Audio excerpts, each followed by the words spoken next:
What's up, guys? It's Aussie Poker here, and today I'm going to share how you can pick and choose your tournaments more effectively from a poker tournament schedule. The first thing I should be mentioned about the choosing of tournaments is that you want to play tournaments that are basically within your bankroll. So what does that mean? Well, basically, the general principle for tournaments and bankroll is that what's not recommended is to have at least 100 buy-ins for the tournament that you're going to play, because the tournament's just such a very high variance format, especially in my experience where playing online, but certainly it's true for live as well. And so that would mean, like, let's say, for example, if you wanted to play a $120 opening event, then you should have, like, in theory, a $12,000 bankroll before being able to play such an event. Now, for most people, the reality is kind of different, that, it takes quite a bit of time, to build up like 12K from cash games, like going all the way from the very bottom stakes, working your way up as such. So what people normally do is they end up like taking some of their savings, like from the work they've done in their day job, and using some of that for their sort of poker bankroll as such. But the good news is that with tournaments, and I find this to be especially true of the APL Poker Tour in my experience, which I've played 4 of so far, they tend to be pretty soft to play in that, if you are a good player, if your fundamentals are good, and if you have a strong mental game, you're generally going to have a pretty big edge over your opponents to the point where you can actually sort of almost justify, like, buying in, let's say, for maybe a little bit less than 100 buy-ins, like, of your bankroll as such. But it is true, yeah, that admittedly, like, I probably have also got quite lucky in the process that, I have made a profit in 3 out of the 4 APL Poker Tours that I've played as such. And, well, in 2 of those, the profit was actually around like $4,000, so it was quite a nice result for me in that sense. But, of course, yeah, for tours, as they're a very small sample size, it doesn't really prove anything in that respect. So, but it's got like, it's a good sign, I guess, for what it is worth. But yeah, basically, for example, here we're using the tour that I'm actually going to be playing in, well, turns out in 2 days from now, the APL PT Tasmania in Hobart. This is actually the first poker tour that I played back in November. It was sort of when I was still kind of like, not sure whether I want to focus more on chess or poker. I'd gone to Tasmania to play in a big chess tournament, which had, I think, a $10,000 prize pool, or maybe even more, like maybe $14,000. I forgot exactly, but somewhere in that vicinity. And yeah, I'm on a bit of money for that, and I kind of helped fund this poker sort of tour as well that I decided to play afterwards when my flight got cancelled.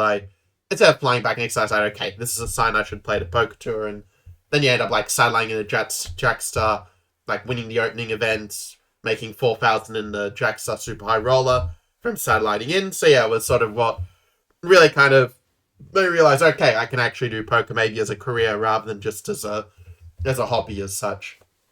But anyway, in this, it turns out that with this schedule, that it's a 4-day event. You can see if I scroll down, the first day is on Thursday the 22nd, and yeah, they have events, a lot of events actually each day, all the way up to 25th. And yeah, if you haven't looked at a lot of these schedules before, it might seem a bit overwhelming, like how do I choose between so many different events. But one thing to understand with the way these schedules are constructed is that basically they're designed so if you get knocked out of one event, you can very easily jump into another. Like, let's say, for example, you play the opening event and 2 hours in, you run your kings into aces and you just lose your entire stack. Or you have some cooler, like, for example, in the May opening event in, in Rudy Hill, I basically got kings in good against ace-queen, but then ace-queen won, and, I was out, and, then I could easily, jump into the next event after that as such. And so that's the way it's designed, like, obviously not trying to play all the events, or, you'd have to be getting knocked out pretty fast to play in all of them. But there's the opportunity to go in, and, also you can see with the late reg that, that there's time for people to come into the event from another event, or, if they're busy at work or with other commitments. Where with this late reg, we can see that if we take the deep freeze, for example, well, if the registration at the end of level 8 and there are 30-minute levels, it means that the registration is not going to close until 8 p.m., which actually is quite good news for us because there's more people sort of joining later and later. They're going to be shorter and shorter stacked, so it's going to be more players, that we can try to exploit who might be a bit more recreational in nature. That being said, if you can enter the event on like at the very start, I find that's normally the best thing to do, and the reason for that is that basically that's when all the weak players, all of the fish, let's say, are still going to be in the event. So it's really your best opportunity by far to have the biggest edge, to build up a big stack early, which is relatively important for winning these sorts of tournaments. And yeah, if you just join like 2 or 3 hours later, then your chips are worth a lot less that you're entering with because of ICM factors and because of the blinds going up quite a lot. And also, yeah, basically you miss the opportunity to kind of exploit some of the weakest players that were in the event as such to try to take that whole stack or at least a large portion of it. Anyway, it's true it doesn't directly cover the element, let's say, of like choosing a tournament in certain respects, like the structure of the tournament, but definitely facts that should be kept in mind, that could influence your decision, like whether to late join an event versus just wait for the next one. So also another thing we can see is also with the stack size, that's also going to dictate like the extent to which can outplay someone with skill. Like say, for example, if you play a satellite and let's say this being like a specialist of satellites, I've actually won more than 50% of the satellites I've played in these poker tours, and granted a lot of that is due to very good luck. Like in one of them I cracked aces with Queen 10, and another I cracked Queen 10 suited. Another one I cracked aces with Ace King suited. So obviously a lot of luck, like, in that result. It's not really a massive proof reading, but it does show like the satellites, you can have an advantage in them, especially one thing to keep in mind with the satellites is, you can see here the deep freeze satellite that 3 seats are guaranteed, but given that only 1 in 10 win, that means they need to have 30 entrants in order to basically match this sort of guarantee with like the money going in. And also what that means too is that there'll often be some overlay, and I find this to be particularly true of like the small events in places like Tasmania, that it's rare that they manage to fill the satellite with like 30 players, let's say. So it may end up just being a very profitable investment just to play the satellite, to, just play tight, not to get in any like unnecessary sort of spots, but just to steadily kind of build up a stack and just try to get a target stack rather than, trying to just destroy everybody. I guess, the first place and let's say second and third is going to be like getting the same prize anyway with this format. Okay, the topic of how to play sites may be a better topic for another video, but you really don't have to do anything particularly complicated in order to win a satellite. It's just basically play really tight ranges, get your money in good, and, basically don't take any unnecessary risks is kind of the very short answer. And it is pretty starts I'll be able to play a lot of the bigger events that otherwise would have been completely outside my bankroll. Like, for example, this Hobart Tour, I have like $1,000 probably or so, maybe a bit more, but around this range is the bankroll for this series. Instead of deep freeze, like normally 600, if I play this, I wouldn't be able to play much else realistically, but if I win in a satellite, then I can, play this one and then be able to play a lot of other events as well. In terms also of understanding the format of the events, like let's say if we take the opening event one, as I scroll down a bit, you're going to see that after all of this, but it's one thing I really, really like about the Hobart organizers in particular that a lot of the other tours like don't necessarily do, is that they actually will, well, I shouldn't say a lot, but some of the others I know at least don't do this, but they'll actually have like the details of the event. Like as I scroll down, you'll see the details of the event here. You can't see all of it at once because, I could make it a bit like, zoom out a bit, but I think it would be a bit hard for you guys to read. So probably easier if I just keep it this way and keep it visible. But you can sort of see like that you have the blind levels, big Bilanti, and some other details as well, like how much it costs, the start, late retro, the start stack, and the levels. Which I know I'm glazing over a little bit, but the general thing is that you normally want to have a deeper kind of tournament. Like the deeper the tournament is, then the more room you'll have to use your skill edge and to outplay your opponents, to kind of pick and choose your spots and to more easily avoid coolers as such. So I know as I glossed over this a little bit, but what this basically means if we take this one as an example is that you're going to start with 40k chips, which is like a, let's say, small to medium kind of amount realistically. The blind level's going to be 20 minutes, again, not really particularly slow, like a somewhat faster format in general. And if we look at this with comparing it with the small blind and big blind, then you're going to see that around already, yeah, around like once you get past the first break after 2 hours, already you're going to be like very shallow stacked. One thing that really helps, by the way, this is a good principle just for tournaments in general, is a concept from a Dan Harrington book, the M number. What the M number means is how many orbits can you get through with your current stack level before you blind out as such. So let's say if you have your 40k start stack and let's say you register at the end of level 6, you have your break and then you go in. Well, if we look at it then 1600 plus 1600 plus 800 is 4000. And if basically you have 40k chips, so easy calculation, you have 10 orbits to get through before you'll lose your entire stack. Obviously, of course, you're going to be playing a lot more aggressively. You're not just going to allow yourself to be blind up. You're going to be, shoving quite a lot with your, with your good hands, as it were. But yeah, basically, that's something to keep in mind. Like, you want to see like how quickly you're going to become short stacked, because the quicker you're going to become short stacked in a tournament, like let's say having 20 big blinds or less, then the faster it's going to come down to a lot of like basically push fold charts in a certain sense. Obviously, modified a bit for ICM, but not maybe massively so until like final table or something. Because with the payouts, these tournaments, like because Tasmania, it's a smaller, let's say, fields normally, like probably only the like top, let's say 9 or a bit less than that, like so final table are going to get paid. Whereas in a bigger event, like in Sydney, you might have say the top 20 get paid, maybe even top 25 for some bigger events. So that also like can factor into some elements as well, like in determining okay, how close am I to the bubble as such. But like the opening event, like I have what is the first actually event that I like played in a tour, and it was actually the case I won my first event, which well, I know for like some things like other, let's say the non-skill based forms of gambling, you don't want to start out winning or then you get addicted, but for a game like poker, it's kind of a nice encouragement. It really allowed me to kind of play all the other events in the tour without really having to worry about the money as such. That being said, I think I'm going to take a slightly different approach for this event. And, well, okay, if we compare, let's say, the deep freeze, because that's kind of the obvious alternative here, you'll kind of see why I'm probably going to lean more towards trying to satellite into the deep freeze. Because if you look at this format, with like the 30-minute blind levels, just so you can see that, well, you can already see that, a stack is deeper, the blind levels are deeper. And then you're also going to notice that the blinds also go up quite a bit more slowly. When it was like 1,000, then I think it was like, it wasn't 1,000, 2,000, but like it was going up, a bit faster. Whereas this one, it's better paced with like, 300, 600, 400, 800, that extra blind level. 500 to 1,000, an extra blind level, 6,000, 1,200, 600, 1,200, 800, 1,600, and, it's not jumping up from 1K, 2K to 1.5, 3K.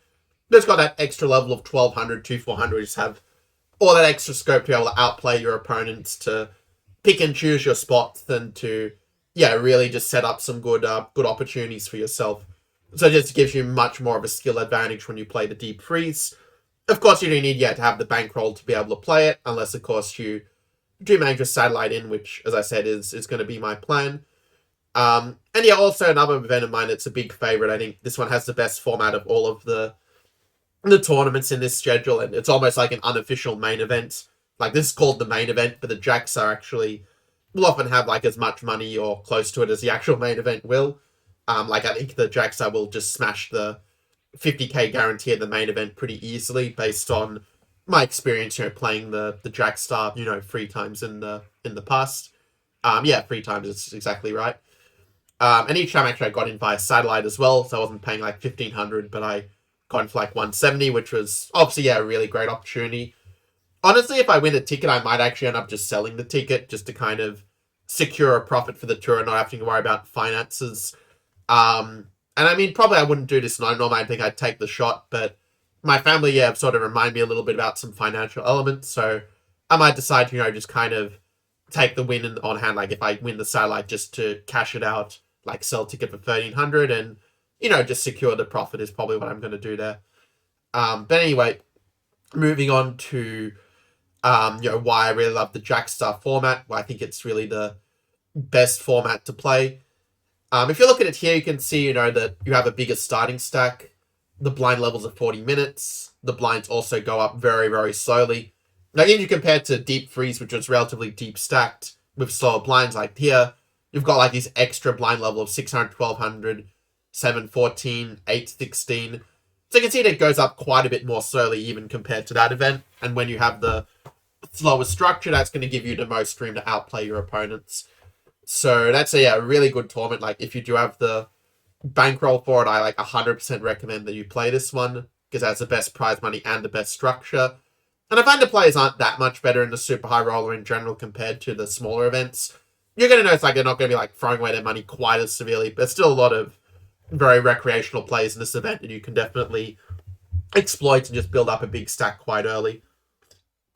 By the way, if you're enjoying this video, make sure to like and also subscribe. Anyway, you might also be wondering what exactly are the events that I'm going to be playing in this one. So basically, my plan is as follows. And I did think about this a bit before this video. My plan is to play the Deep Freeze Satellite, try to win the Satellite. If I do win that Satellite, as tempting as it is to cash it out, I think I am going to actually play the Deep Freeze because I think it has such a good format that it's just worth going for it.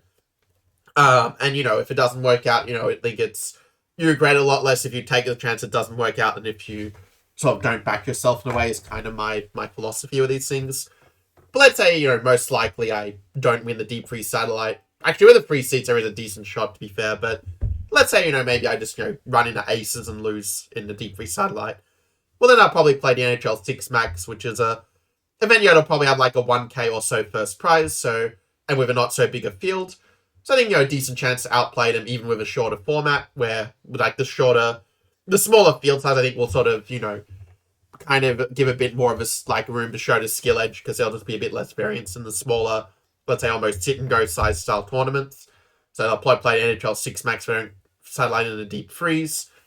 And then after that, I'll probably play let's say the Thursday night Deep Stack if somehow I was knocked out of the NHL 6 Max, and probably just play that just as a quick event at the end. I will admit, like, I'm not sort of completely in love with this. Like, there is a part of me that does also want to just play the main event flight, just try to, bag for day 2 very quickly, because this is a 2-day event, pretty big prize fund. And also, I've never actually bagged into a day 2 despite playing it 6 times, which I have to admit is probably the most embarrassing of my poker career, because I feel like there are a lot of players, who I feel like I'm a better player than, who have like bagged multiple times and I still haven't. So it means, I need to kind of up my game and sort of, I feel, prove myself a little bit, that I'm not like just a fish or something in this format. Even though the variance has gone against me a lot in these tournaments, but yeah, I think that it's time, just to bag, and I think getting it out of the way is actually going to lift a massive weight off my shoulders for the series, is kind of my feeling. That'll be a massive confidence booster.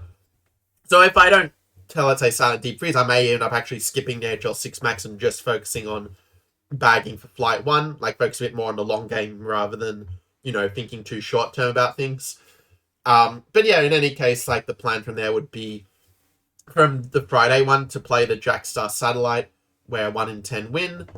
And yeah, if I satellite that, then I would play the Jackstar, and if I don't satellite, I would probably play, I guess I could play like the NHL 6 Max, like that's one that is maybe, slightly above like my comfort level in terms of bankroll, but is a very good format and would kind of, make up a little bit for not getting into Jackstar as such.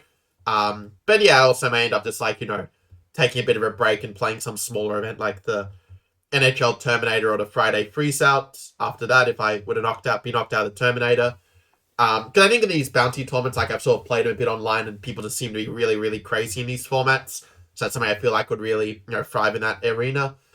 And also, yeah, with the main event, like let's say I could also definitely decide to do something like, to play like the Deep Freeze or NHL 6 Max, like to play these events, and then save the main event Flight 3 for Friday, because, yeah, some of these later events are maybe not like, well, the Friday Freeze Out, is a pretty like sort of fast tournament, like there's not massive skill edge there probably, unless it's a quite small tournament, because the blind just go up so fast at such a small starting stack. So you have to be like very aggressive from quite early there. So I might end up just playing the main event here, like this is a good time. After I satellite into the Jackstar, then it doesn't really become a factor. But for this series, I'm considering like to maybe play a lot more small events rather than a few big events, and just try to like pick up like a 1k win here, 1k win there, and sort of use that as a way to try to potentially fund some of the bigger events as such. As for Saturday, obviously it depends like if I I'm in the Jack side, there's a good chance of making it to day 2 because of the blinds are going up so fast. Like, you have to have a really big call or really lose emotional control quite heavily to not make it. But if I wasn't in the Jack side, like maybe I'd end up playing like the mini high roller satellite trying to get in there. And then if I don't get in to play the big NHL 120, and also like the Monster Sack satellite, yeah, is well, I'll probably be in the Jack Star or in one of these like mini high roller or NHL 120 events anyway. So I'll probably end up just skipping that satellite just by being in another event. And then I sort of have, yeah, this like flight turbo event as well, like where I can, let's say if I end up like going deep in the deep freeze sailing in and going deep into the Jackstar satellite, then I could just play the main event Flight 5 Turbo as sort of a kind of fail safe in the absolute worst case. Because the event's really designed for the players who let's say have been kind of busy in some of the bigger events and haven't got to the main event yet for that reason. I probably will also play like the Monster Sack satellite, either this one probably at 10 p.m. This if I didn't get into the main events, I would go for the like for day 2 of the main event, then I would go into the Monster Sack satellite and try to get in this one. Because I actually played the Monster Stack, well, I played in Hobart actually in November, but I was like so exhausted I didn't play very well there at all. But I did play it in Albury actually, and it kind of saved my series in Albury. Like, I was only there for 3 days and I had a lot of bad luck admittedly on the first 2 days, even though I won 2 satellites into the Jagsar and the Monster Stack there, so it did save me a lot of money in that respect. Kind of wish I had sold my Jagsar ticket now because I was so tired at the day, but yeah, you live and learn, and it's also another nice thing about the satellites that you can, just sell your ticket as I mentioned, and just, save a lot of money gain a lot of money that way by being a satellite specialist.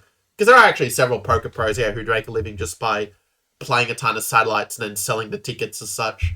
And definitely telling it based on my results could be a viable method as I'm building up my bankroll. But yeah, if I don't get into the main event day 2, I will probably just play the Monster Stack and just focus on that. And if the worst comes to worst, like say I run into aces and can't get out of it, then, probably play the freeze out finisher and, try to, to get some sort of final cash that way to end the event on a positive note. And this event, the format's not so great, but the players will also be quite tired and quite soft. I think there will be a decent chance there.